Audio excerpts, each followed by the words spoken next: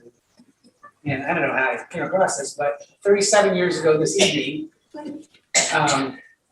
was in America, the broadcast debut of the Jeremy Brett series on Granada Television, Scandal in Bohemia. I vividly remember sitting there in our little apartment on the floor right in front of the TV like I was 12 years old, ready for the show. And anyway, it's hard to believe it was that long ago, but it was this evening. So I thought I would mention that. Anybody else have any other announcements to share? Well, I have the usual, I have bags for sale if anybody wants a bag. $3. Louise has Illustrious Clients tote bags. If anybody wants them, they're $3. You can hear her, that's good to know. Somebody else had an announcement. Yeah, Dave, come on up.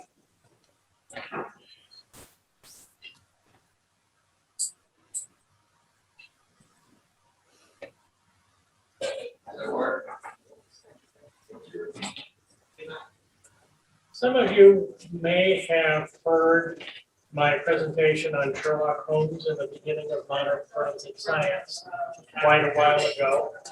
A little more than a year ago, I was contacted by the BSI and asked to expand that into a chapter of the forthcoming book on science and scientists in the canon. So sometime next year, that book will be coming out, and my expanded paper on Sherlock Holmes in the beginning of forensic science will be in it. Yay!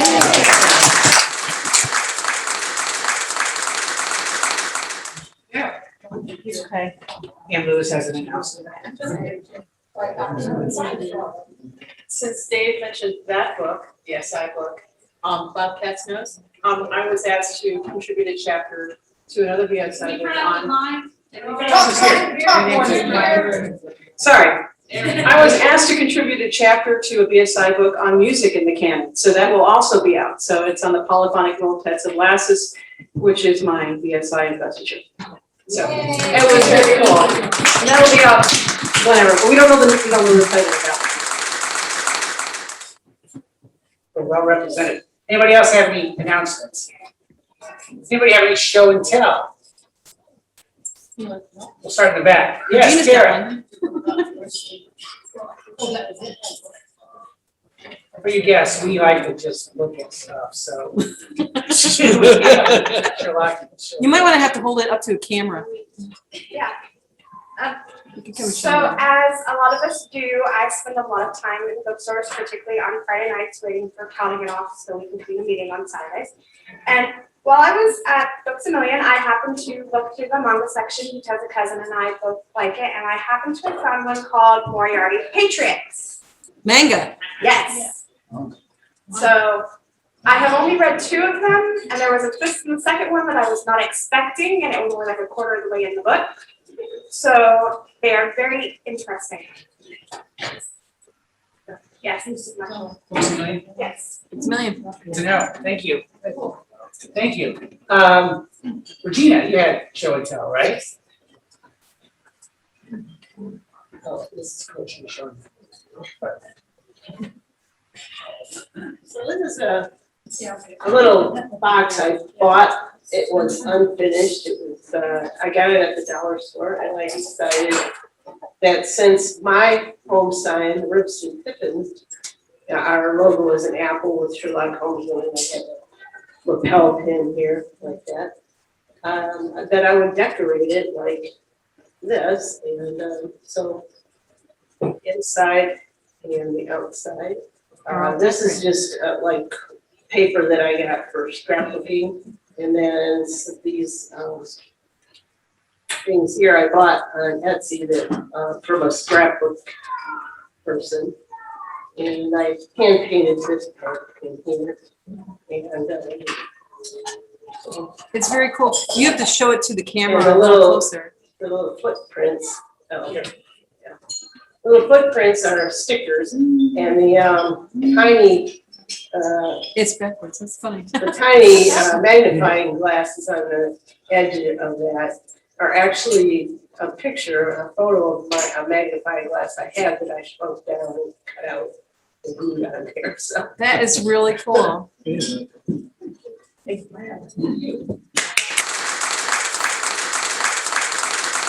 Anybody else? I have one thing. I think it's kind of fun. I thought I would share. I have in my collection. I have this thing called the Game. Sherlock Holmes. It's a card game. Sherlock Holmes the Game from 1904. How many of you know about this or have ever seen this? Not too many. Okay, so what this is? It's this weird little card game, and it's got cards and this copy actually still has the rules. I think it's complete, and people would sit around, and I've never played it, so I think I'm gonna have to have a Sherlock Holmes game night one night and invite some people over and we'll play Sherlock Holmes the card game. But I'll pass it around so you can look at it. It's from 1904, and it is I don't know, it's kind of cool. It shows you how early Sherlock Holmes had entered the public consciousness. He was already showing up in movies and parodies and pastiches and card games. And I'll just pass it around so you can all take a look at it. Steve, who made it? Who made the game? Parker Brothers. Parker Brothers. Wow. Yes. That's amazing. Steve, can you hear me? Yes. I don't know if you guys can see it or not. I make miniature room boxes, and this is my in-progress Sherlock Holmes and Dr. Watson parlor. So I'm still working on it, but that's the furniture. Wow. And can you make some posters? Make it full screen? Hold that up again. I don't think I can do that. How do I do it? You gotta go to the. Great. Thank you, Alan. Anybody else have anything to share? Okay, well, the food is coming out for our online. Oh, wait, there's the Gassagine. Look. There's a little Gassagine, oh my gosh. Itty bitty Gassagine, look at that. We can see it. Find it. It's awesome. Okay. So, the food is coming out, so our friends online, we're gonna have to dine, and I recommend you do the same. So we're gonna mute everybody. We're gonna mute everybody online. We'll leave the sound up, I guess, and but we'll be back as soon as we're done eating. Now we're gonna be doing toast while we're doing this, right? Are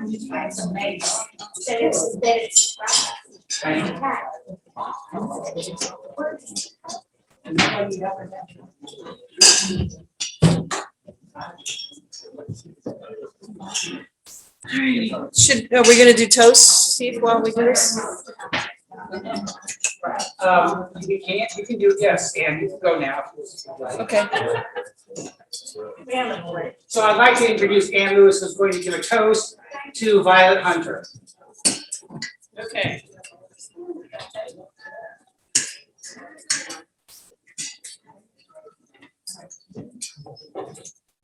Okay, we're going to do toast to Violet here. And my toast comes with apologies to Mitch Ryder and the Detroit Wheels. I'm not going to sing it, but I'm going to give it to you. Not a devil. Fee, fee, fi, fi, fo, fo, fum. Look at Violet Hunter now. Here she comes. With her chestnut hair, she's a genuine catch. She's got a brisk attitude and the nerve to match. Offered a job that has some strings with high salary and everything. She's a double with a blue dress, blue dress, blue dress. A double with a blue dress on. Being pretty independent, she seems to thrive.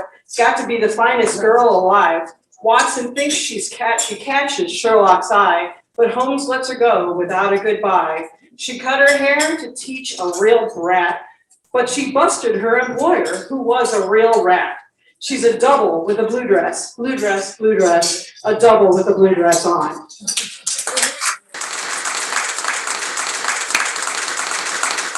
Now I'd like to invite Mike Schaefer up to offer a toast to Edward Brewcastle. That's a son. Oh, Edward. Edward the boy, yeah.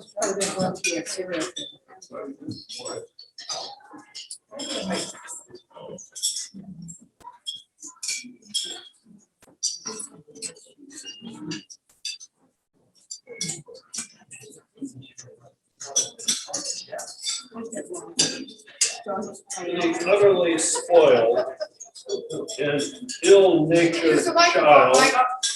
Yeah, talk to Mike. Mike, call him Mike.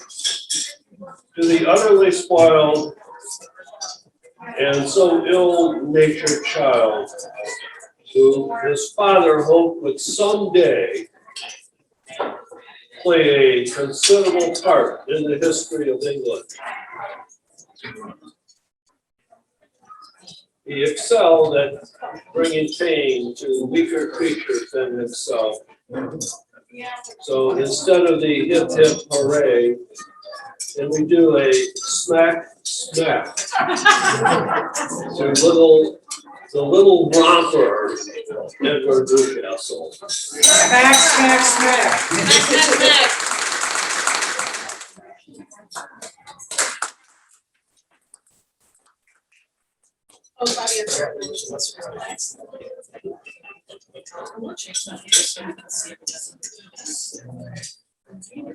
And with that, we're done for toast for now, so just enjoy dinner, everybody, and we'll be back after that.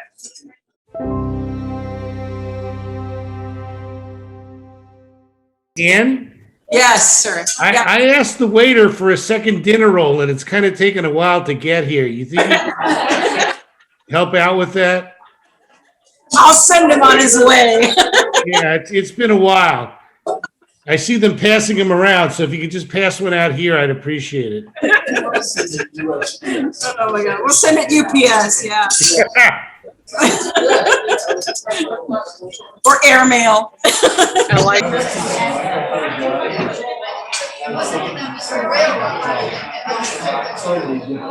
Okay, I just wanted to tell Fabienne how much we enjoyed the wine she sent. It is delicious, and two of us were just sitting at the table talking about how much we enjoyed it. So thank you so much. I'm happy you enjoyed it. And we're so glad to have all of you here with us. We are glad to be here. Thank you. Hey, Fabienne, is it like It's good to be here. is it a fortified wine? Is that what they call it, like a brandy or a fortified wine? No, that's why you have to drinking as an appetizer. Like an aperitif, yeah. Like an aperitif.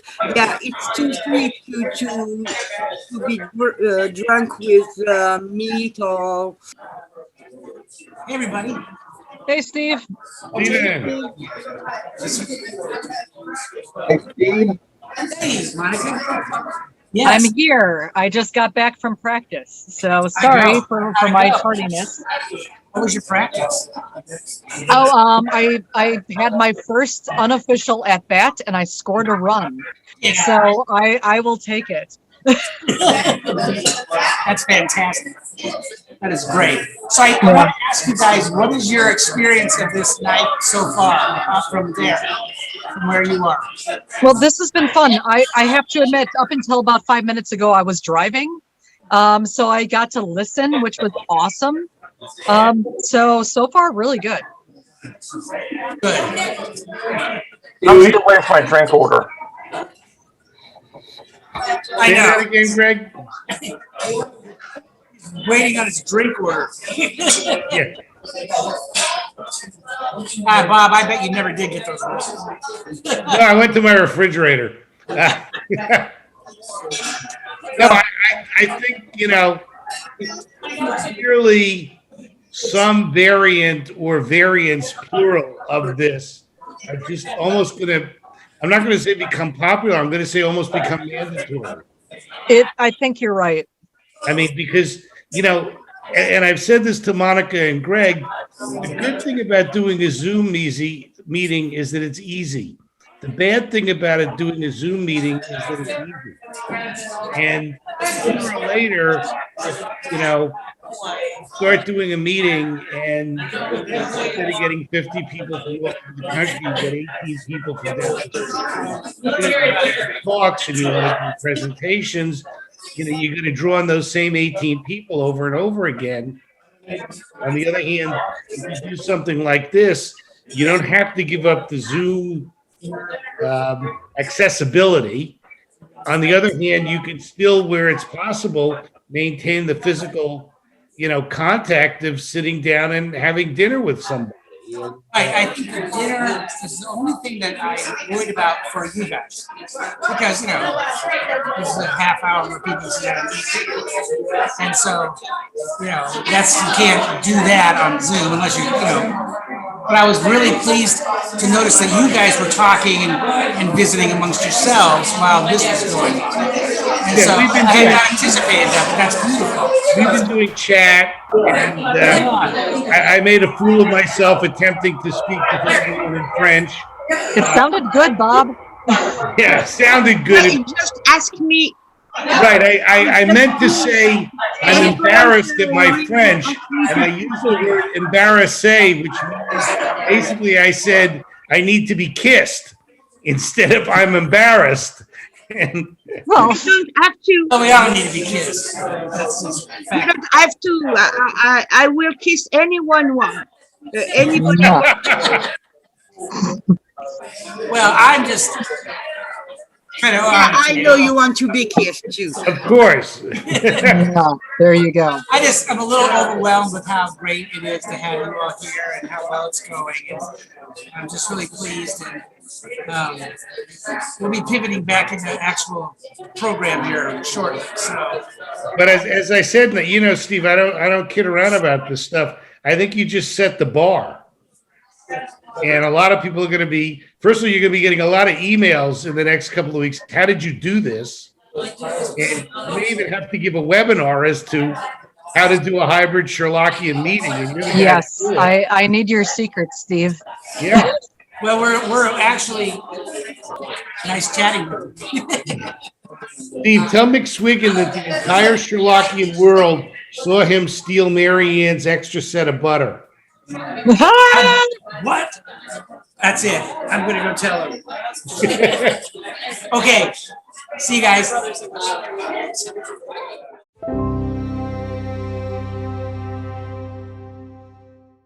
24. I can have your attention, please. 2024. Okay, we're back. 2024. We're back, guys. I can have your attention, please. The offices should be restored. We are heading back into our program. I believe pretty much everybody is completed dining. We have a lot to do, so we really need to get back to it. Can't hear you. So, well. There can we you hear go. me now? Yes. Okay. Yes. Okay, if I could have your attention, please. And this is where we all really need to kind of focus. I know it's fun here visiting, but we do have a lot to do. And so if I could have your attention, I'd be super grateful.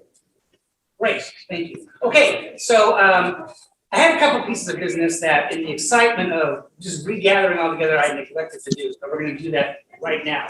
First of all, I assume that you've all seen the recent issue of the newsletter. I just once again want to give some props and a shout out to Elisa, our newsletter publisher. I don't think there's a finer newsletter in all of Sherlockian Science. Other than Big Journal. Yeah, I'm biased, but I do believe that, by the way. And I've said it 100 times, but this newsletter is strong because you all are starting to contribute to it. And it's wonderful. I mean, it's absolutely wonderful. And keep doing it. Write letters, contribute articles. You all have a story to tell. I love Bob Sharpman from Chicago, a member, wrote his How I Became a Sherlockian story. We all have that story.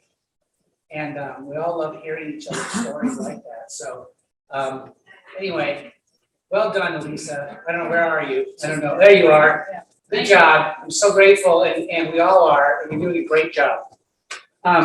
So another piece of business that I can't believe I neglected, this is one of my favorite things to do, is the formal recognition of new members with our membership certificates. And so I will read the words on our certificates before we recognize our new members this evening. The certificate, which is this beautiful thing here. You don't see it there. We can't really see it on the camera. It's Put it nice and close. But it reads, the Illustrious Clients of Indianapolis, a science society of the Baker Street Irregulars, founded in AD 1946, being one who has followed the master's footsteps through the swirling fog, was taking a course in Ming pottery and learned the secrets of the Emperor Sholu in the Northern Wei Dynasty, who has stood with the master against the murderous attack of Baron Engelbert Gruner's attaches in Regent Street, who has in every way been found a worthy companion and trusted comrade, then be it known that who this person is hereby joined among the ranks of the Illustrious Clients. And so let's get on with it. We have 3 new members we want to formally recognize tonight. The first one, first 2 actually are a couple. They are way in the back. This is their first in-person appearance at the Clients, although they've been attending online, and that is Andy and Shelley Gage. So if you could come forward.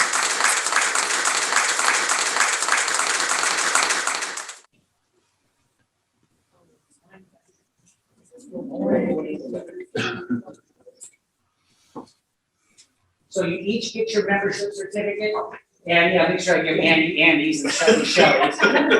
And welcome to the Illustrious Clients for real. Thank you.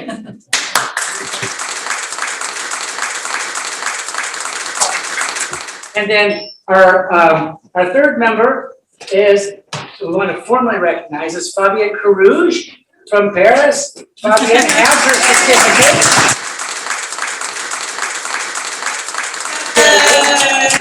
You may have noticed that, unlike me, Fabienne is wearing her name tag.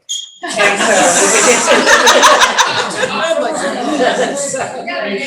so Fabienne, formally welcome you. We welcome you to the Illustrious Clients of Indianapolis. Isn't that lovely? I am very proud and very honored to be a member, an official member now. Wait, quiet everybody. Say it again. Say it again.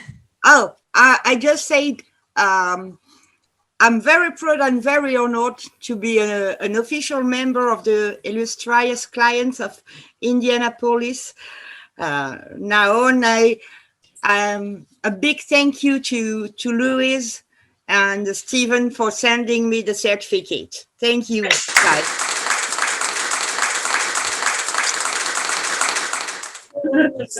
I'm so excited. It's a love when we bring you people. It's so great. All right. So our next thing on our agenda, you will notice that we are resuming. We only did one, and then we got derailed by the pandemic. But we're picking it up again.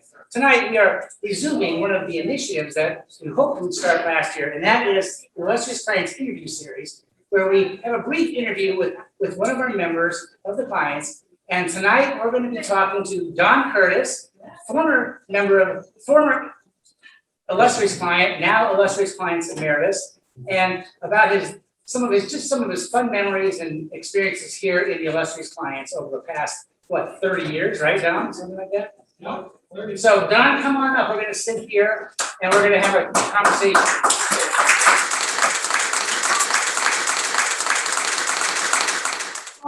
Now, I just have to speak up a bit because You can take that off, but yeah, there you go. So talk into the mic.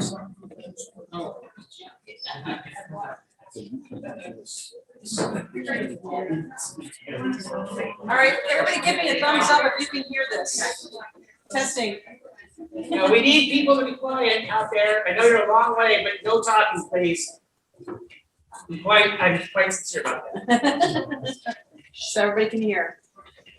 You hear in the back? No. Speak into the microphone. Talk into the microphone. Can you hear us? Yes. Okay.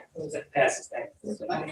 All right. So I'm very pleased this evening. You all know, most of you know Don. Don has been a member of the Illustrious Clients since 1986. Yep.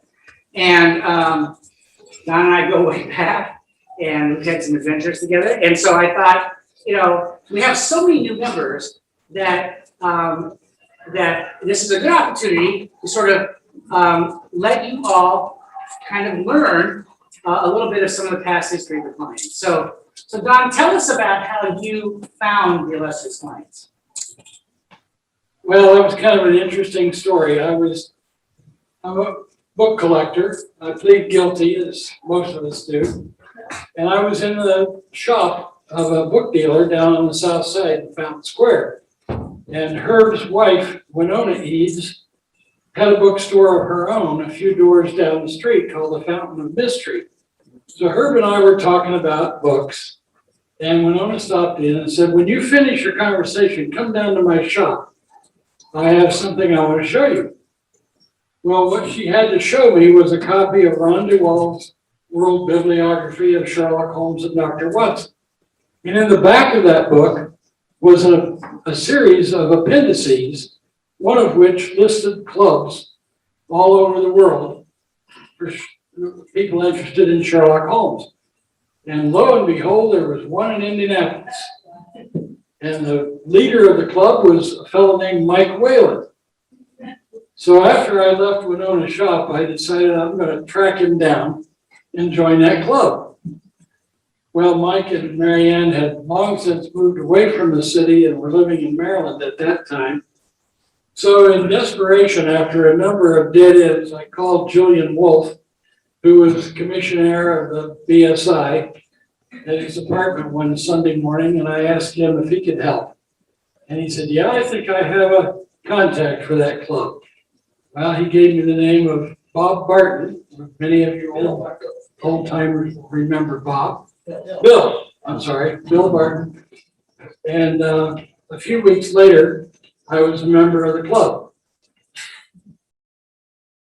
And that was in '86, right? 86. Yeah, and it was shortly after that it's funny that Don mentions this bookstore, because down in Fountain Square they had these two bookstores, and this couple, the husband owned this general bookstore that was this enormous cavern of books that were completely, it was a wreck in there. I mean, it was like going in there was like an archaeological dig.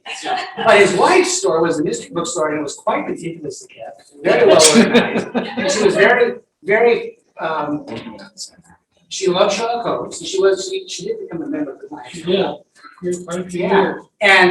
And I met Don Curtis in Winona Eads Fountain Mystery Bookstore. Steve was in there with a purpose in mind. He was peddling this little known magazine that he was publishing at the time called Sherlock Holmes Review. And many of you who have collected books for years and years probably have treasured copies of the early issues. But I met Steve and I was so excited. This was before Teresa. I went home after having encountered him and recruited him to my first wife. And I said, you'll never guess what happened to me today. I met a Sherlockian, a real Sherlockian who's read the stories. And I talked him into joining the club. He did. I'd actually been pitched by another member, and I was like, nah. Now, get this. I was like, I'm not much of a club joiner. And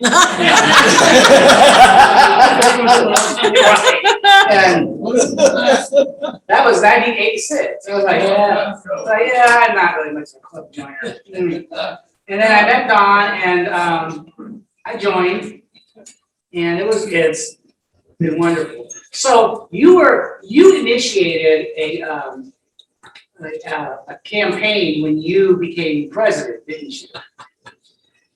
The first meeting I attended was not very well attended. I think there were about 8 or 9 of us. And the theme was Sherlockian games.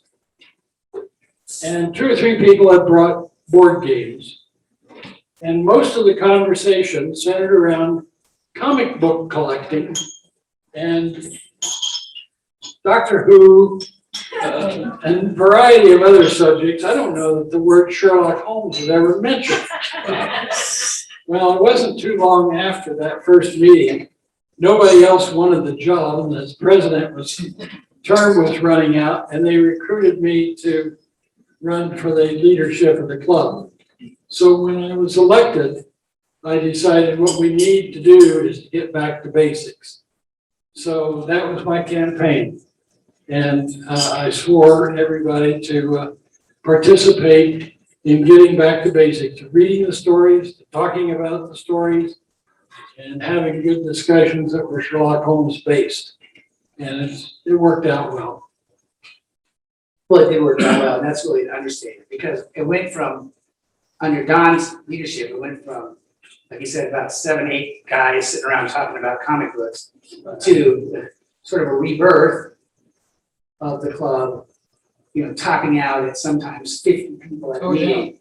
And that didn't really take that long. Of course, it was, whenever you really talk about Sherlock Holmes and devote yourself to the canon, that's usually the outcome.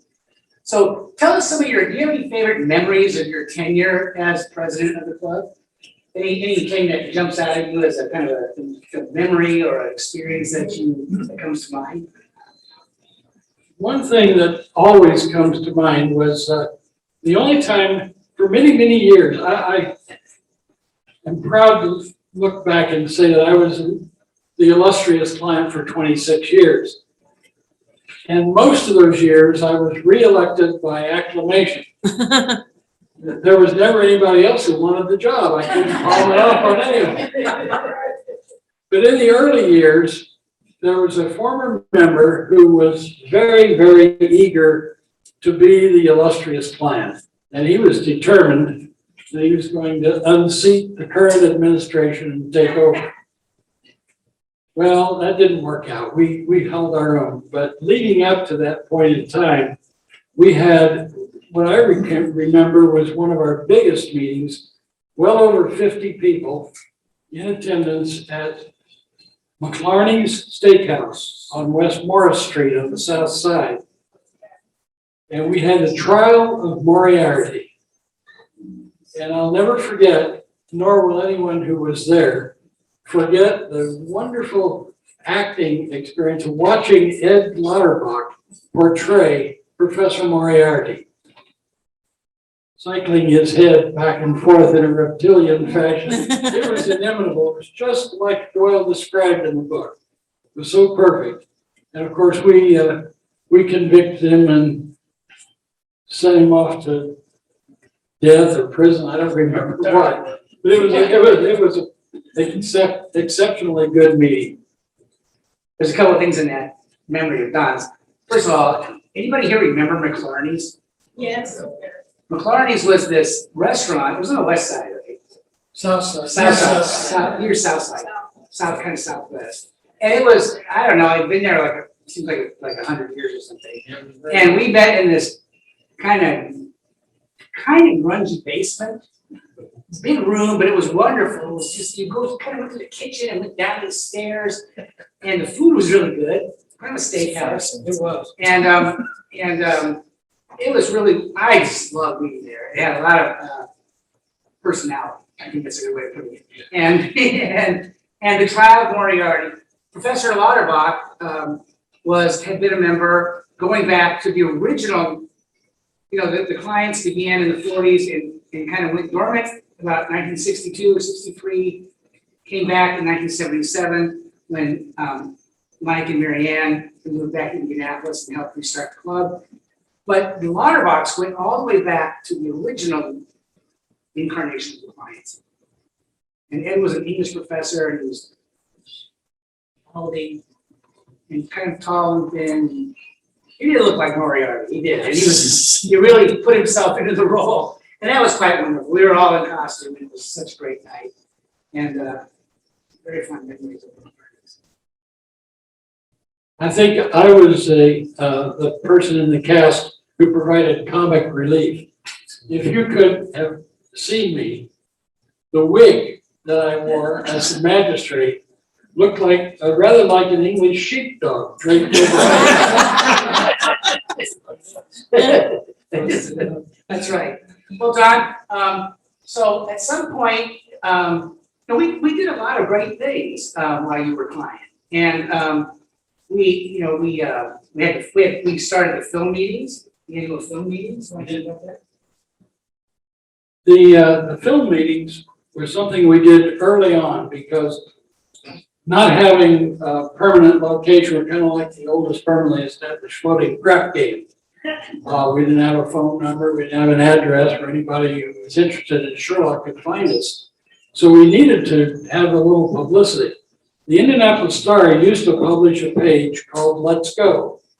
And it was a listing in the Sunday paper of everything of consequence that was happening in the coming week. And the listings were free. And so we decided to have a film festival.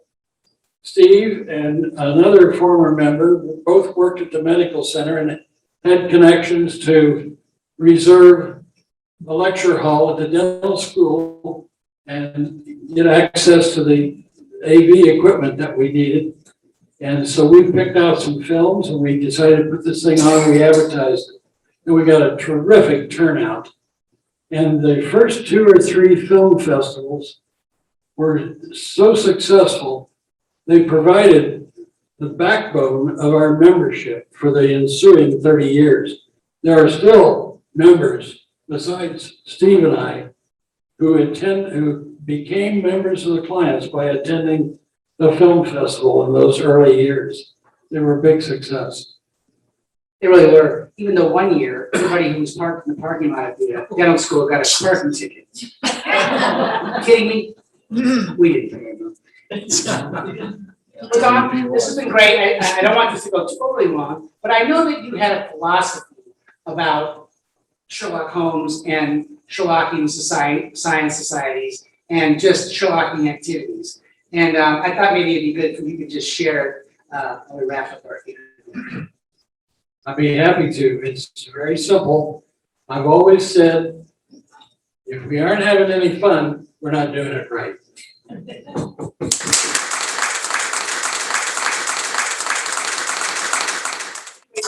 One or two questions, if everybody has a question. You Yeah. can unmute, guys, if you want to unmute. What's the chances of Don doing a little segment every meeting about the past history of the Well, I'm hoping we can get him to write some of this down. Yeah, Kathy. And I do recall, did McLaren shut down, and another one shut down? Oh, yeah, We've shut down some of the finest probably restaurants. shut down places. Was it the first one that shut down? What, McCartney's? Yeah. I think it was. Yeah. Yeah, and then it was just a holocaust. Restaurant disaster after disaster. Anybody else have any questions anywhere? Anybody on the Do we have- screen? Do we have one online? I told them they can unmute if they want. If you guys have any questions online, just let me Okay, know. It's okay, yeah. You can You're unmute. gonna talk about going to the Union Station in Indianapolis. Oh, yeah. Well, that was a highlight. When we published the 4th case book back in 92, 96, I don't know. I thought it was the early 90s. Anyway, we had a lot of money. It's 96. More money than the club had ever had before. And we had a meeting and decided we got to do something. First thing we did was incorporate, so we didn't have a tax obligation. And then we decided, well, what are we going to do with all this money? After a lot of discussion, we decided, let's establish a memorial to Conan Doyle, the creator of Sherlock Holmes. So we did. And it was a monument company, so that naturally the finished product looks a little bit like a tombstone. I hope Doyle's never been offended by that fact. But I believe it was with a good deal of help from Meredith Granger, who arranged for us to place it in Union Station, which was pretty newly reconstructed, remodeled at that time. And we put it in the Great Hall of Union Station, and we had a dedication, and about 50 people showed up, and Steve and I gave a presentation to kind of dedicate it. And to my knowledge, it's the only one in America to this day. So we're proud of that. And we had the blessing of Dame Jean Conan Doyle, who was alive and with us at that time. I communicated with her about our project, and she lent wholehearted support. And the other interesting fact about that was we dedicated in 1894. Actually, it was 1994 when we dedicated. Yeah. It was 100 years, right? Anyway, it was 1894, October or something, 1894 was when Arthur Conan Doyle was on a lecture tour of America, and that was the day he came to Indianapolis to deliver a lecture. And he arrived at Union Station, and we know the time, and we know the time he arrived, and we know the place he arrived at. He arrived in the Great Hall, walked through the Great Hall, came out the front door, got in a carriage, and went off to the hotel he was staying in. And so that monument was placed in the Great Hall where he had arrived and was unveiled 100 years to the minute that he had arrived in Indianapolis. June 24th, 1991, according to the. 1991. Got it? Well, anyway, it's a long time ago, we can't remember. I was there. Yeah. So we did it. Anyway, whatever. Anyway, it was quite a day. Anything else? We've got a lot still out to do. So thank you, Don. That was great. Thank you so much.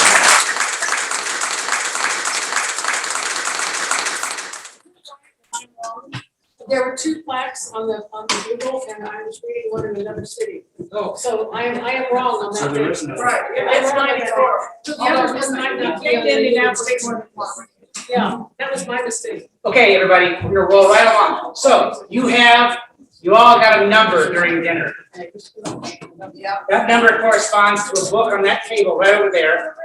So we're gonna go, we wanna make this as quick as possible. We're gonna start with this table. We're just gonna go right around the room. So go. Go get your book. No swapping. Yeah, don't check the number. Yeah, watch out for the cords. Really? Yeah, watch out for the cords. Yeah, don't go that way. Yeah, please, let's go that way.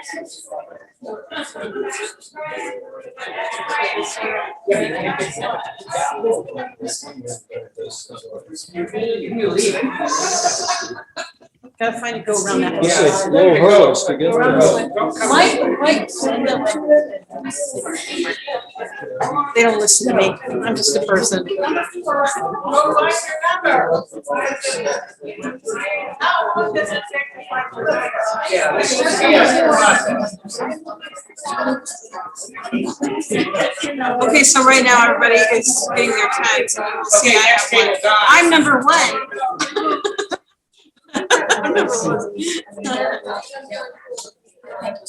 Why does Mike McSwiggan have 13 different cards? I'm sorry, Bob, what did you say? Why does Mike McSwiggan have 13 separate cards? Oh, he's got too many cards, huh? You see, Mike Swiggy's got too many cards. Okay. He's dead. Gee, Mary, I just need more books. I just need more books. It's stacking on the floor.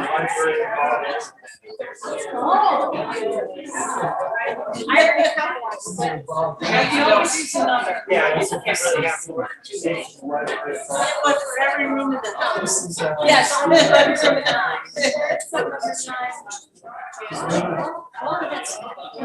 Anna has a dust jacket on. Actually, no, we're up to breaks. Okay, we're gonna take a 5-minute break so people can use the restroom and visit for a minute, and then we're gonna jump right back in. So.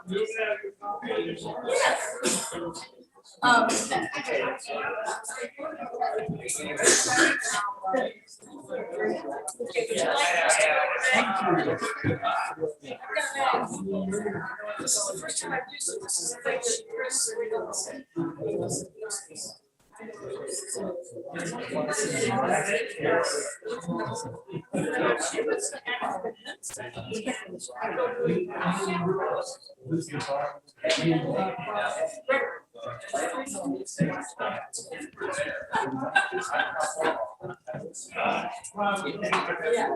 Yeah, I would.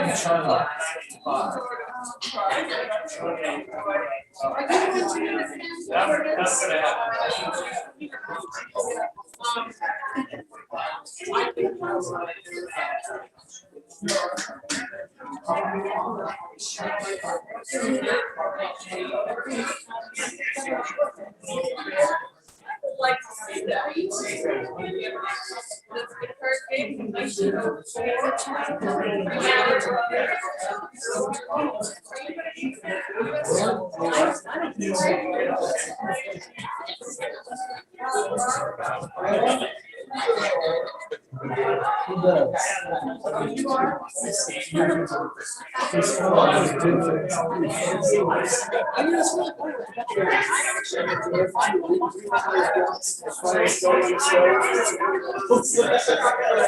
So what I did is I actually.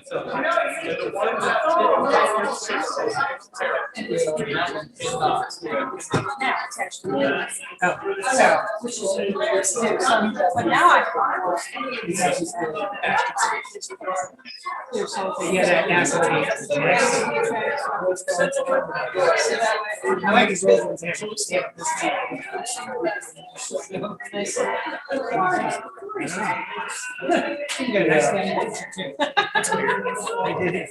Somebody was reading.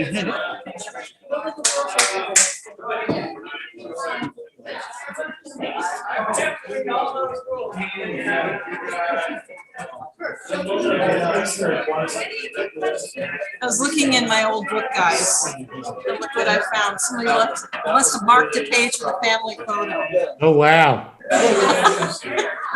Ian, how many copies of that book do you have? I have 5. This is the second one I have. I used to have one in my offices and upstairs and downstairs. I think I have 5 different copies. It's really interesting when you have the old one, the pages are a little yellow. My original copy that I have, I think I was using 13. That's when I got mine, yeah. And I still have it. I can't use it because it's going to fall apart if I touch it. You had read it, right, Ann? Oh, yeah. So, now, what I did though, when I was 13, I wanted to keep my desk jacket nice. So what I did, and I didn't know, I took contact paper and I covered it. Clear, clear contact. And of course, it's stuck to the inside of the end. But now I can open it up. It's got a contact paper cover. Desk jacket, which, I didn't realize I was destroying the book when I did that. So now I have one with an actual desk jacket that's not destroyed.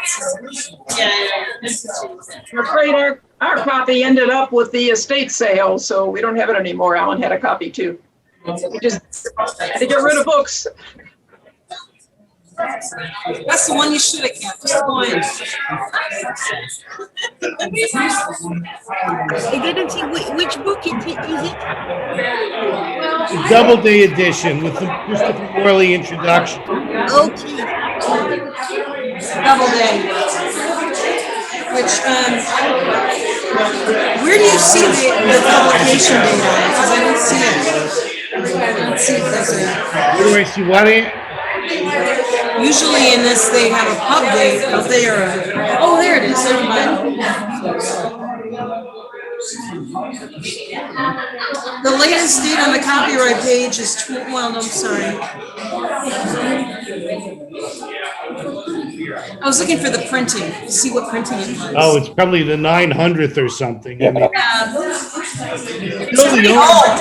It's pretty old because it has the books, so I know it's old. I mean, it's still the only truly complete edition. Right. It is. Copyrights. Not much longer, but. It'd be nice to know what the printing is, what printing it was. Because I'm sure mine, come on, I got mine in the 80s. So. I got mine in the 1960s, Ann.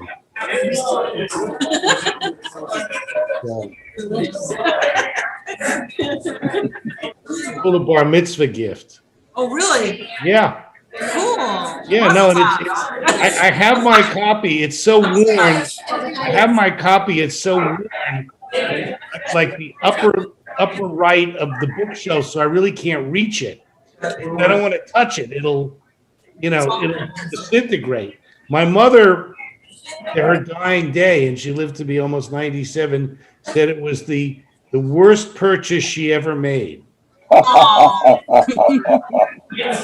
Mom. My mother could be that way. She's just always regretted getting me that because it changed so much in the house. I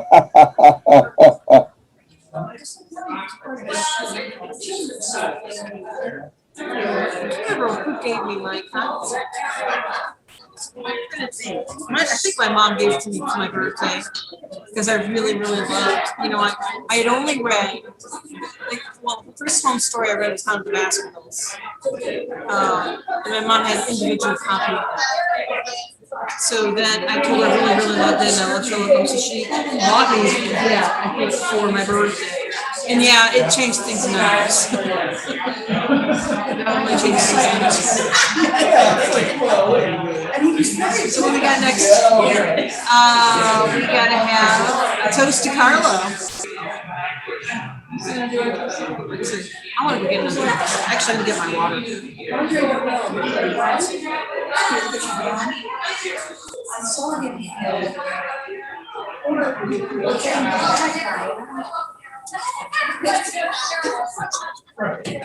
I've already spilled liquid near the computer, so I'm gonna do that again.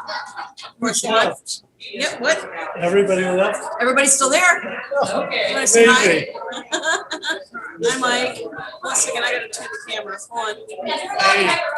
Greg? Here we go. Here you go. Look at Mike. Mike's so tall, your head gets cut off. Can you see? It's like the picture of me is just like Scott Bond's drawing there you go. with Holmes and Watson, and then this other character with his head cut off. Yes. There you go. We can see you now. How are you, Mike? Good. Good seeing you. Good for an old man, It's good to see all of you. The one in the upper left-hand corner is Joe Eckridge. I know you can't see his Hey, face. Joe. It's Joe. Hi, Mike. You're hiding in the shadows. I know it's this new camera I got. I think I went on the cheap side, unfortunately, and I think this is what happens. Great. But anyway, so there's Fabienne. Fabienne is in France. Fabienne's in the upper right. I've seen and met. Bob Katz. Cats. And Greg Ruby. Yeah. The Schmetzers. Right. The Molettes in the left-hand corner. There's Monica Schmidt. Say Monica. I know Monica Schmidt. And Sandra Klein's got her camera off. Sandra Klein moved. She moved. Yeah, she said, I moved 100 miles away. Can I attend it on the line? I was like, when did you move? I used to see you at Kroger. What happened? She's had her camera off though. All right, we'll all take your seats. We still got work to do here, everybody. If I could have your attention, please. I'm gonna turn this camera. Take your seat. I'm gonna turn the camera and then I'm gonna turn it on for you. So hold on a second, okay? I would like to introduce Dave Thompson, who's going to give our next toast to none other than Carlo. Carlo the doggy. Hold on a second, I can turn it down. Go ahead, Liv. Ladies and gentlemen, I would like to throw a bone of respect to Carlo the Mastiff. He hit the ground running and finally got his teeth into the matter. There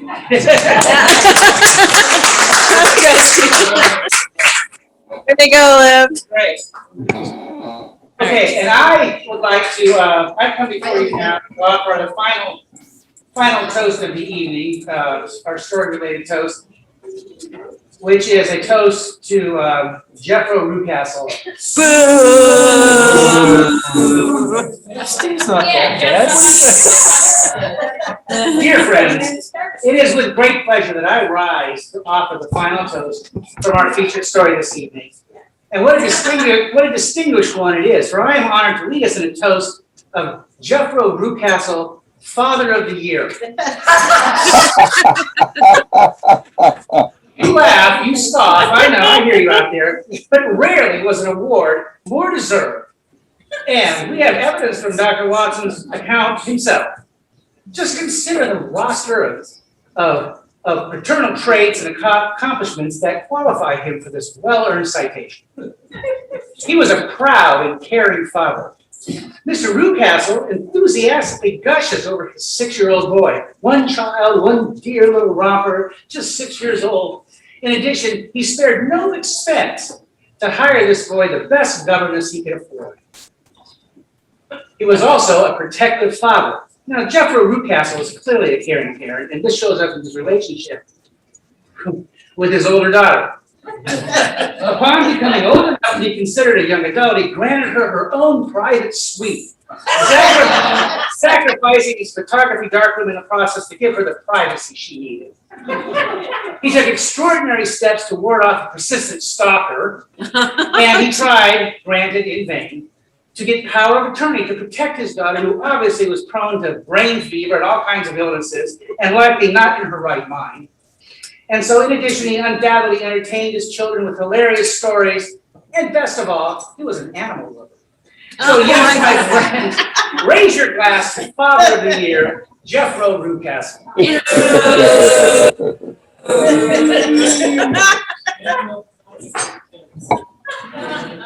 All right. All right, it's quiz time.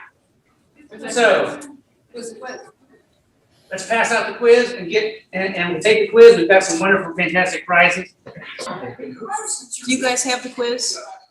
I know Bob does, Bob Katz does. I have it, yes. And you know what? I've read the Copper Beaches in English for the first time. Oh my gosh, wow. I read it already in French, of course, but I had never read it in English. Congratulations. That's an accomplishment to do something. The Illustrious makes me a better Sherlockian. I'm sure.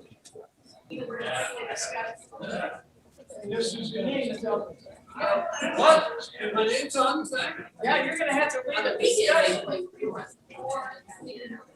Or a dissertation. At least they stopped playing. 30 seconds. Attention is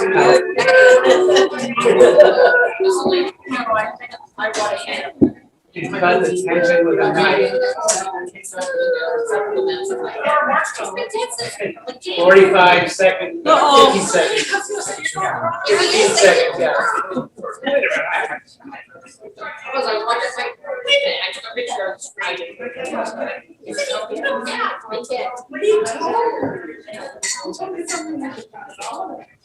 Yeah, I know, exactly. All right, that's it, everybody.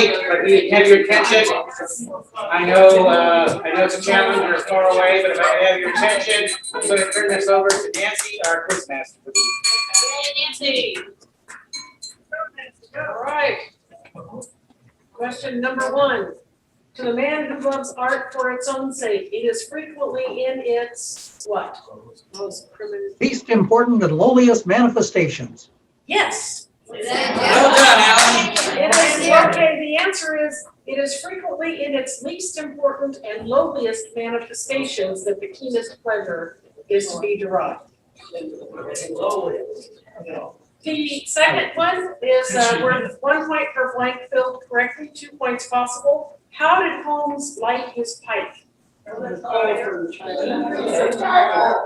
With a charcoal or a cinder from the fire. What kind of pipe did you light? Cherry wood. Ember would qualify. Yeah, we get the idea. That would fall from the fire. And what type of pipe was it? I'm sorry. Cherry wood. Cherry wood pipe. Yes. Okay. So that's 2 points if you got both of those correct. The next one is worth 3 points if you get all of them.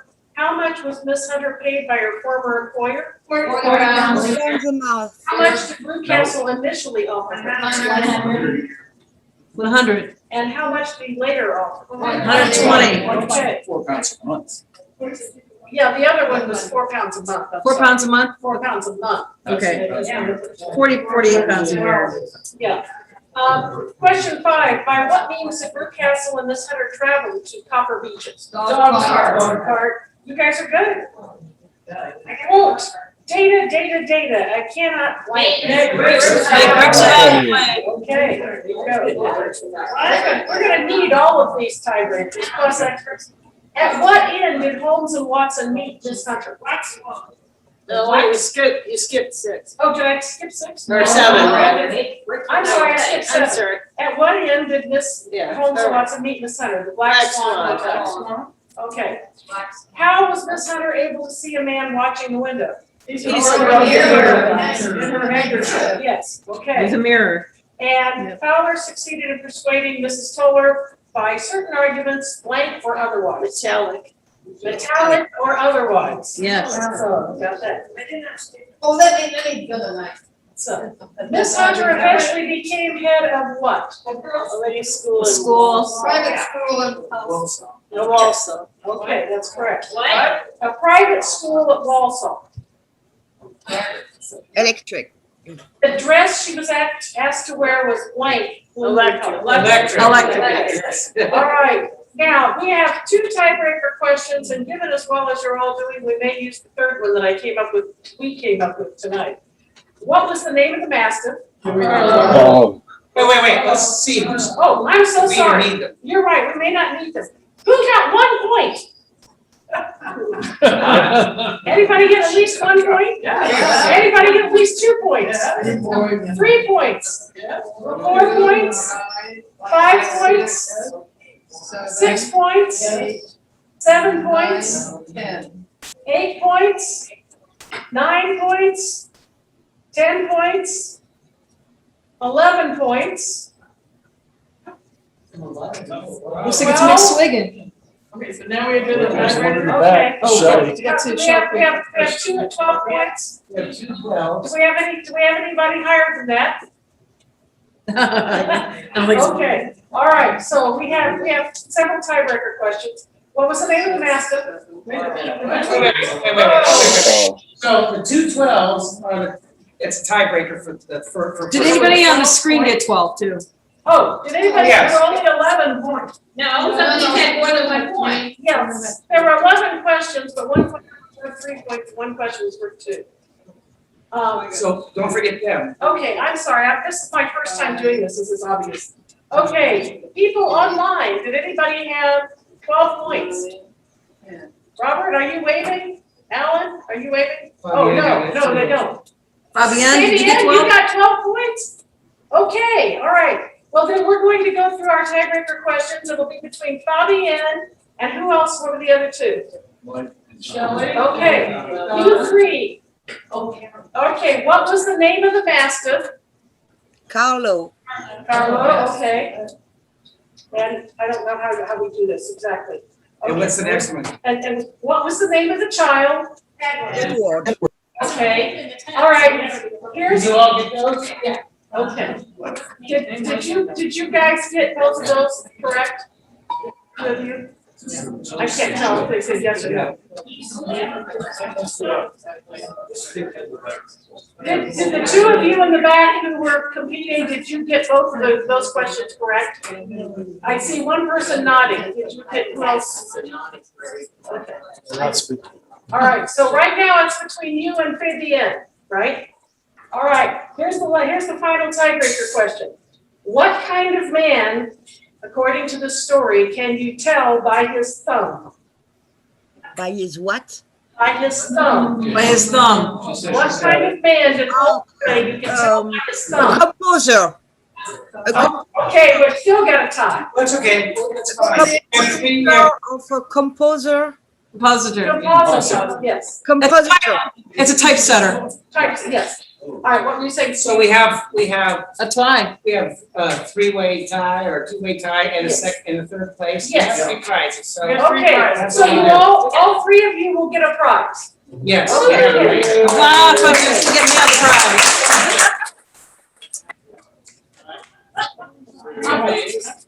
We have to mail one to Fabienne, I guess. Yeah, we'll mail it. Okay. I must say,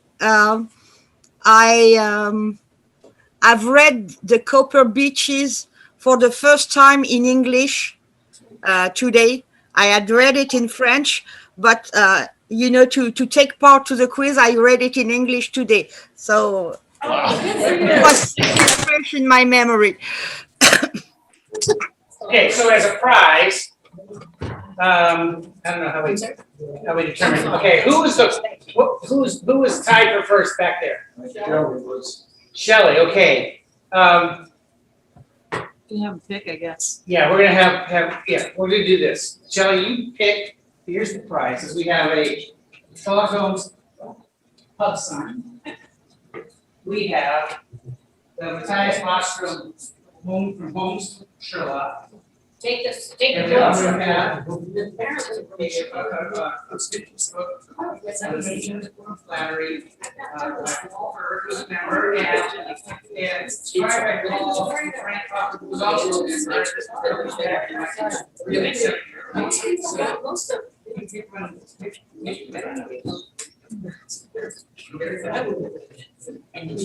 Steve's gonna tell you your prize soon. We're gonna figure it out.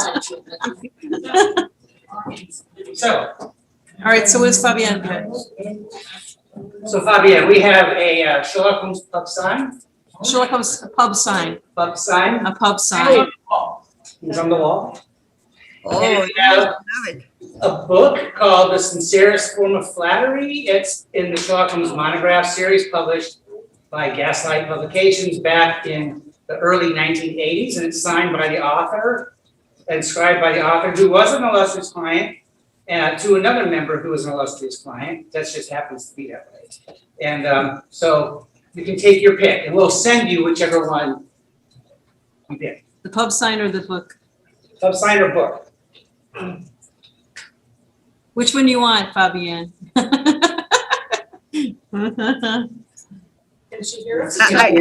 didn't understand what book it is. Oh, maybe see it, get close to the camera and show it.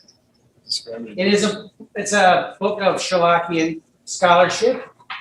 It's signed by the author. I don't know if you can see.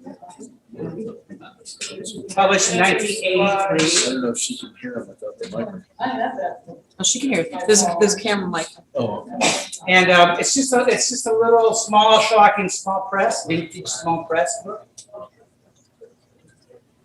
And then there's the Sherlock Holmes pub sign, just to hang on your wall. It's hard. Maybe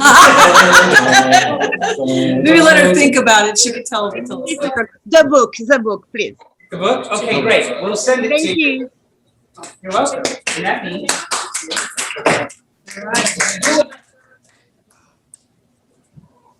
Don? Have a top sign.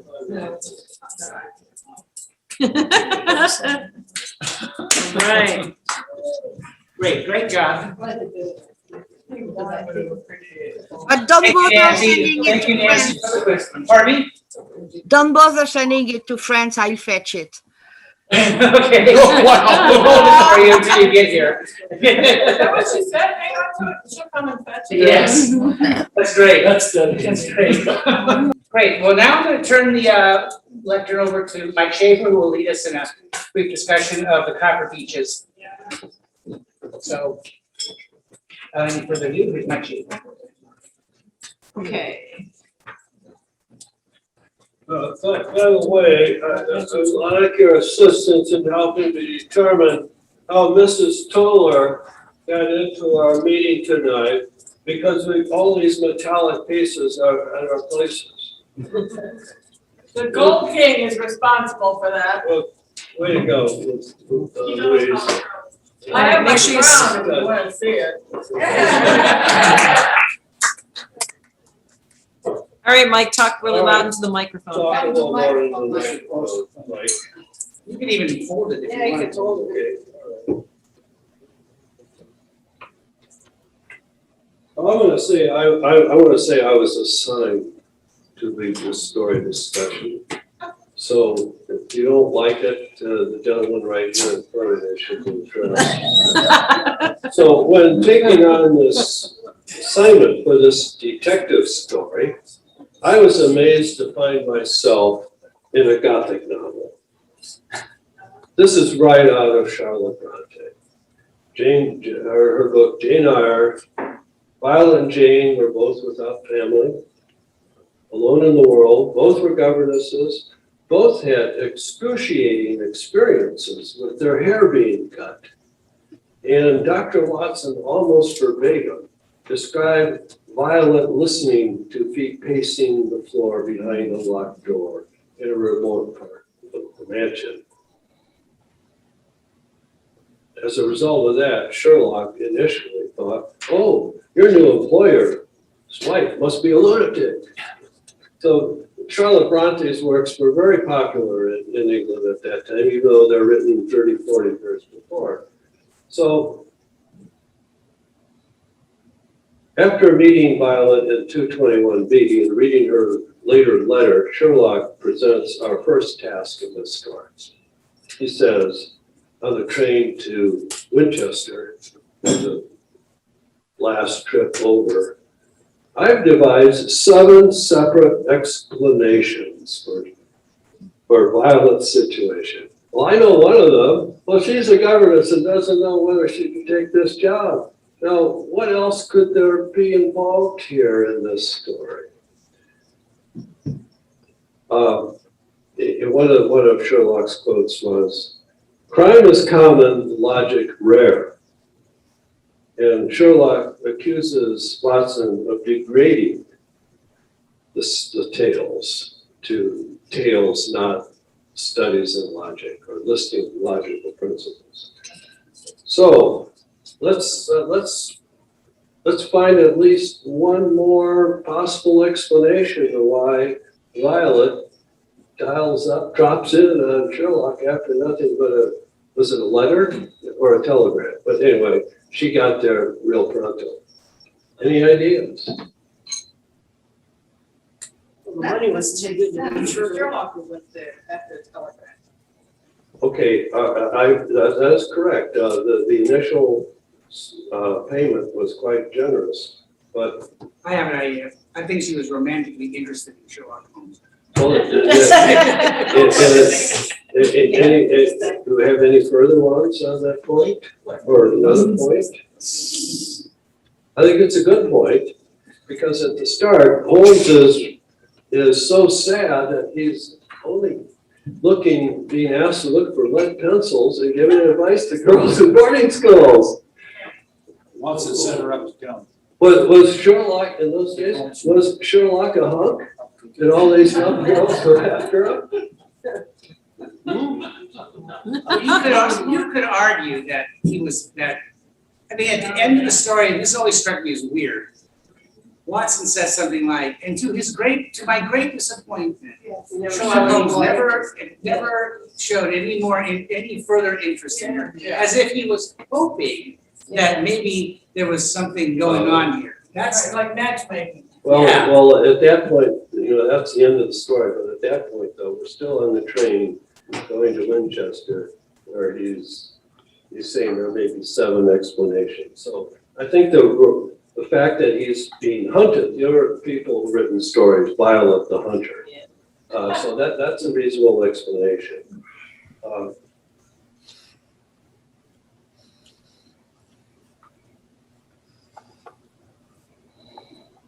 But do you think that's an explanation that Holmes would have thought of? Well, after a while. She's only here because she's got a crush on me. She's got a crush on me.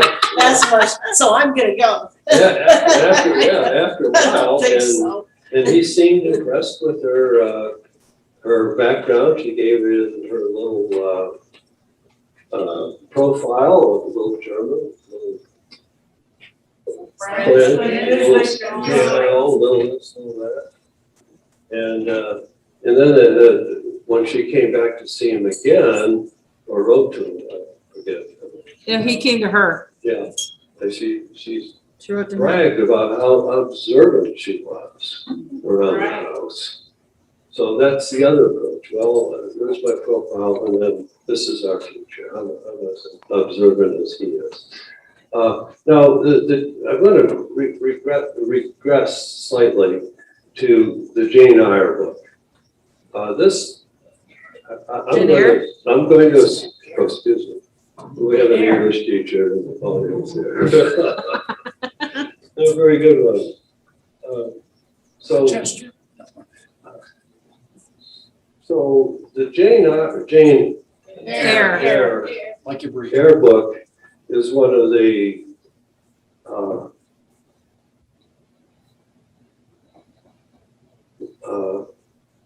landmarks in the growth in English literature. It's considering that it's her letters in all these interviews back and forth with Sherlock and Dr. Watson, is that basically, I think, becomes a first person narrative, just like Jane Eyre. In fact, Charlotte Bronte was called the first historian of the private consciousness. In the literary ancestry of various writers, but the one that comes to mind immediately is J.D. Salinger's Catcher in the Rye. If you've ever had fun reading that one, or James Joyce, a more straight line. Mark Twain. It supposedly contains elements of social criticism with a strong sense of Christian morality. It is considered by many to be ahead of its time because of Jane's individualistic character and how the novel approaches the topics of class, chastity, religion, and feminism. So how could Sherlock not detect that Violet the Hunter had him in her sights? He knows the book. He's, it's something he's probably got up in the little attic of his mind. And there's enough in this text to confirm that he was attracted to her. Does anybody want to say he was really not attracted to her? We'll look at it this way. Jumping on a train at 9:15 in the morning and hustling over to Winchester, basis of this letter he gets from her. Kat? Was there something in there though about her kept referring, I went with my sister to this, I was a little bit confused on that, and like. And it's very patriarchal.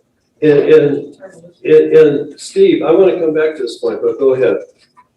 I don't think he was attracted to her. I think he felt protected. She's a young woman. He actually says, I wouldn't let a sister of mine take a position. Right. He was clearly already getting a bad vibe off this whole thing, and which is why he said to her, just keep me, if you need me, I'll come. And really that's all he did. There was really no detecting or anything. He just kind of showed up and intervened in the nick of time. And it's More concerned for. yeah, I think he was just looking out for this young woman who didn't have anything else to do. Yeah, that's right. It was better than, looking up lost lead pencils or something. Anthony Nola was somewhere. Well, if anything, I believe that the person who is enamored with Violet is Watson. Yes. Watson. Yes. Yes. We have a triangle. And that's this one, there's some question in the chronology whether Watson was married at the time, so that was just too convoluted for me to follow very closely.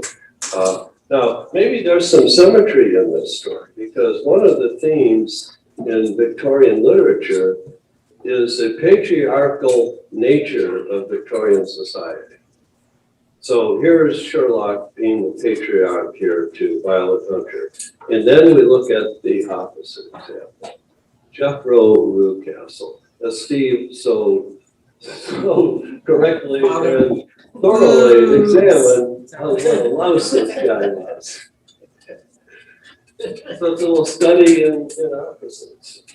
Now, there's one other point I would like to talk to, is the role of money in this story.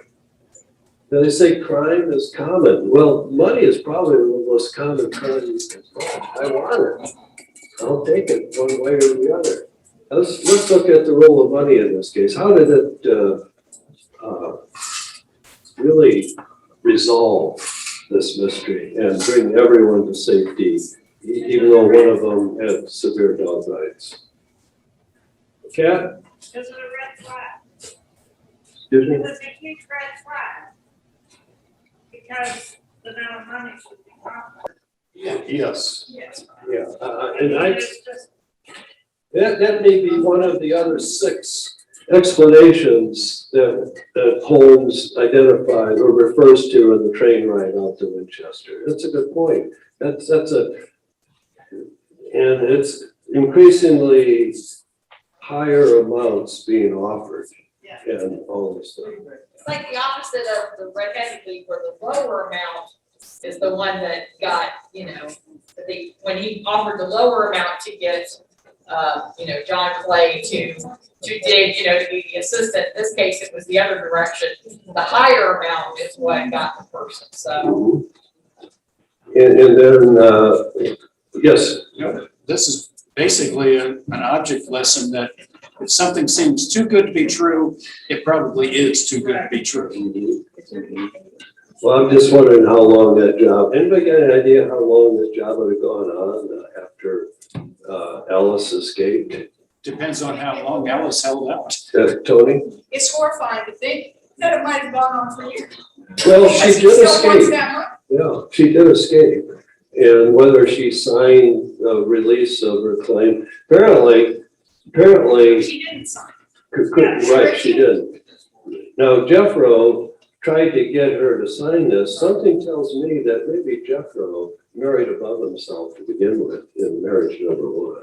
And here's this money, I want it. And you can't always get what you want, right?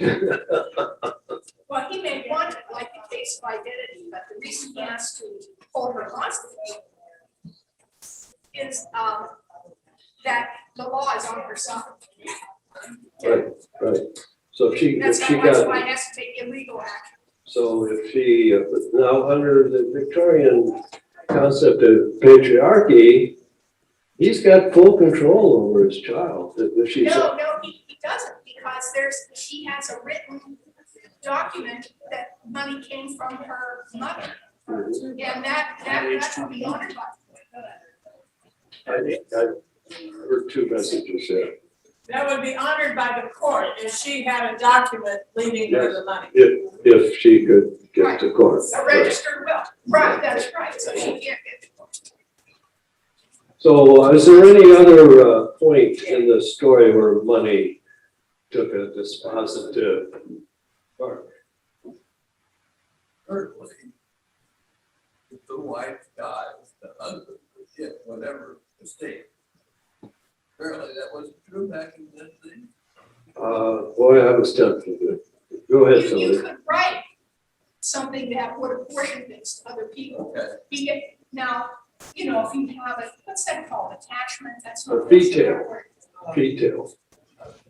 Now, where the oldest male gets everything. Right. Right, but you could write documents that said, oh, well, this will be set aside if you wanted to. Well, She couldn't get property, but she could have money. You wouldn't inherit the farm. No, but you could have a dollar. You could inherit a property. Just like the Stoners got money from their mother. Right. Right. I just overlooked a note I have here. Someone brought it up already about Watson's interest. He talks about my thoughts were turning in her direction. Like again, at times, don't know whether he is married. He was impressed by it. Yeah. All right, now let's see. There's one more place in this story where money it influences a positive effect on the result of the case. Only maybe, we don't know for sure. All right, Regina? Yeah, Mrs. Toller and Fowler. Mr. Fowler. Fowler, yes, and He bribed her. Well, But that's only supposition. It says metallic or otherwise. So we don't know that any money changed hands. But we don't know that it did. We don't know that it did. It's ambiguous. He might have just sweet talked her. I may be overgeneralizing here, but a lot of British stories have happy endings. And in this case, no one died, which would not be a happy ending. Carlo did it. Carlo did. Oh, Yeah, the well, dog that's died. So. Now we have to grieve for Carlo, who starved and they killed him. Well. And Newcastle became a broken man. Yeah, the person's relationship with his children and his children with him is a lot like a relationship with the pet. I have a feeling that that pet was abused, that dog was abused. That's why Mr. Kohler had to do it, and here was Carlo's chance to get even. That's what you gotta listen. Or at least get dinner. Or at least get dinner, yeah.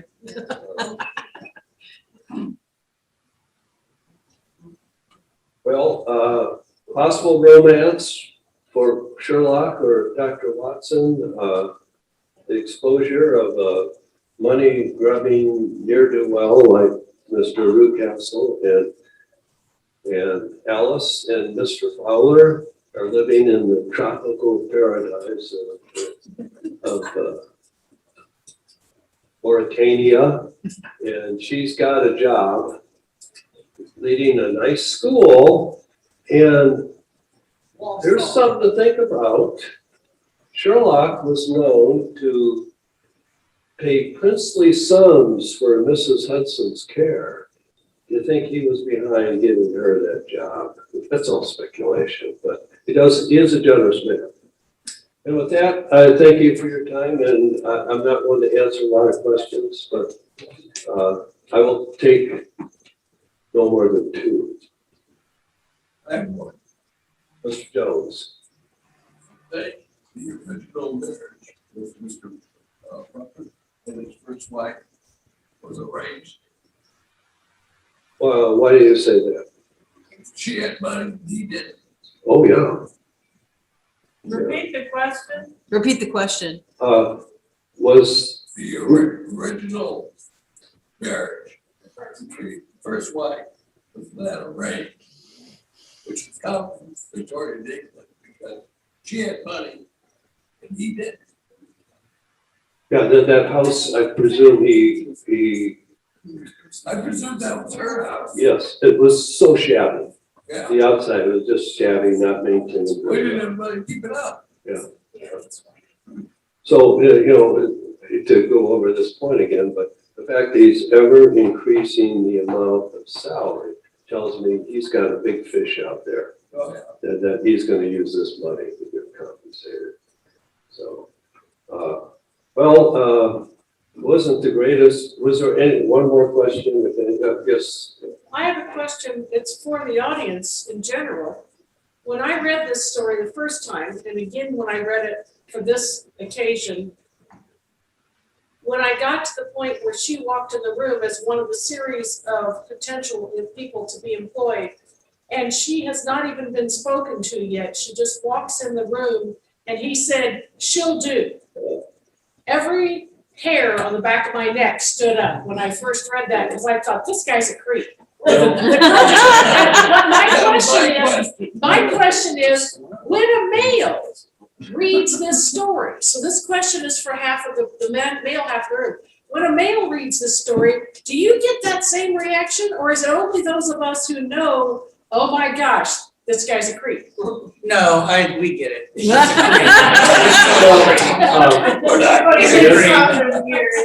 Certainly in the Jeremy Brett version, he really came across as creepy to me. I was like, dude, this is a creeper, man. Oh my God. Monica's trying to speak. Oh, Monica, unmute yourself, dear. Wait. Unmute. You have to unmute, dear. I can't hear you. Unmute. Monica, I can't hear you. For some reason, I cannot hear you. Is the volume. Oh, great. She's for some reason She's not muted. You don't have the whole thing. I do not. No. She doesn't have a mute symbol. Just, I don't know. We're not hearing enough. Just tell her we can't hear her. I think I did. Oh, she's like sign language. So sad. Put it in the chat. Yeah, she's not muted. Put it in the chat. Yeah, Tell Put him it in to chat. Just type it. type it.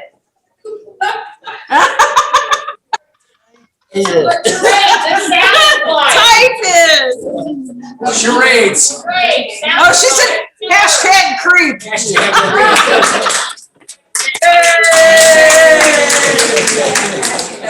You might check your sound settings, Monica. Check your sound settings, dear. Well, that suggestion answers one of the 7 possible explanations that the guy was looking for some kind of mistress, which, and I just do make one other comment about, there are so many interesting characters in this story. Everyone was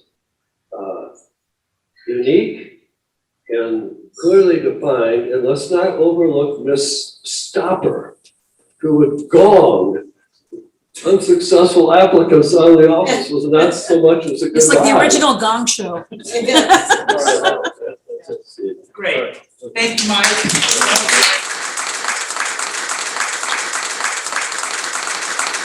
All right, well, we are getting close to the end of our meeting here tonight. Mike, is this your pen? All right, we're getting close to the end of the meeting. We did it, right? Yeah. We did it. Great. I just want to remind you, the planning meeting will be, Oh, there's Sandra. May. Coming to see her. It'll be May 16th, right? Yes. And so it's not on Mother's Day. And again, I just want to thank you all for coming. This was so great. I want to thank all our online friends and members for coming tonight. This was a grand experiment, and you guys were here for it, and we're grateful for that. Steve, can you hear me? Yes.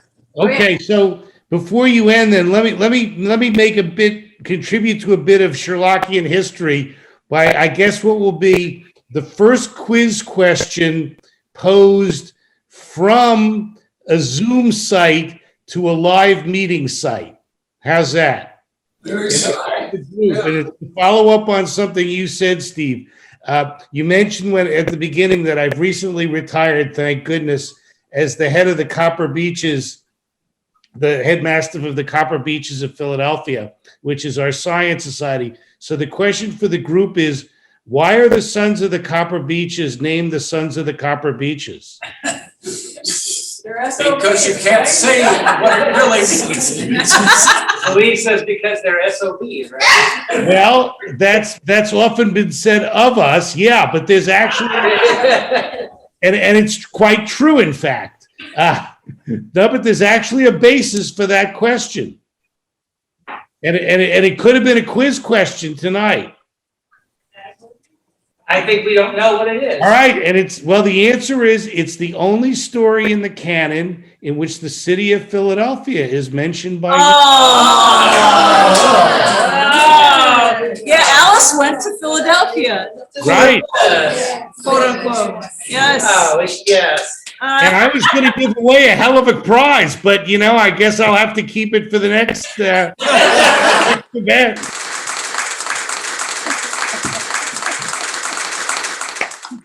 Question for him, since he's a member. Oh, yes. As one of the sons of the Copper Beeches, to be true to your prototype, do you stomp cockroaches? Do you smack cockroaches? Pose the question again. Pose the question again to them so they can hear. I heard, as members of the Copper Beeches, how do we deal with cockroaches? Are you stomping cockroaches? Yeah, and let's just say, this is a very old group, and it's quite notorious. And I would tell you that we've met at a variety of places, and as a result, in some cases, stomping cockroaches was self-defense. And in some of our other venues, cockroaches actually chaired the meetings. I hope that answers your question. That's great. That's awesome. All right, well, first of all, let's Let's say thank you to all our online visitors. Sandra, where are you? I'm in Tennessee. Oh, Tennessee. Well, I used to run into Sandra at Kroger in Zionsville. So If you come down here, I might still be able to run into me in Kroger. All right, great. And then Greg and Monica and Bob, thank you so much. And the Schmetzers and Fabienne, so good to have our members here tonight with us. And it was wonderful. And everybody here live. So grateful that you're all healthy and safe and that we are coming out the other end. One last thing before we wrap up the 221B. Can you, what about the staff? They're behind the bar. Our bartender, can you come out here for a minute? Can you bring your staff out for a second? We just want to say thank you. These guys did a great job tonight.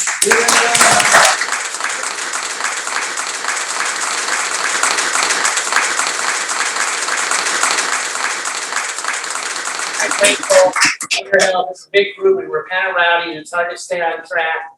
And but you guys did a great job, so thank you so much. Can we come back? One more thing before Tony, leave your name tags. Yes, leave your name tag. And then that's it. There is no way I'm leaving my name tag. I mean, I'm sorry. I'm leaving my name tag. He didn't even get his dinner rolls. He's not leaving. Okay. You come and get it. If you want that name tag, I'm in New Jersey. Show up and I'll give it.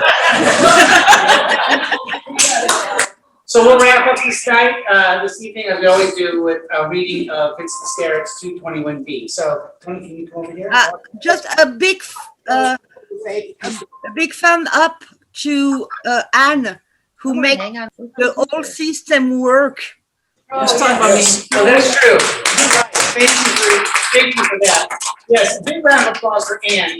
Anne who was a team members who helped me get this all together tonight, and we couldn't have done it without them. And Anne was sort of the ringmaster. One thing we're going to do at the next planning meeting is we're going to discuss a new office for that job that she's doing. We're going to officially make a new office for this. And so we'll get some kind of meeting. Okay, without any further ado, I'd like to introduce Tony Morris, who's going to take us out tonight with 221B. Hey, Tony. Hey, Tony. I think I just heard Monica. Yes, I'm back. Here dwell together still two men of note who never lived and so can never die. How very near they seem, yet how remote that age before the world went all awry. But still, the game's afoot for those with ears attuned to catch the distant bugle. England is England yet, for all our fears. Only those things the heart believes are true. A yellow fog swirls past the window pane as night descends upon this fabled street. A lonely hansom splashes through the rain. A ghostly gas lamps fail at 20 feet. Here, though the world explode, these two survive. And it is always 1895.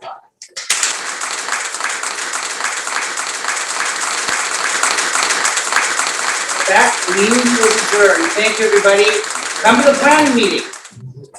You'll get the link. And we'll see you later. Have a safe trip home. Thank you. Thank you, everybody online. Thank you so much.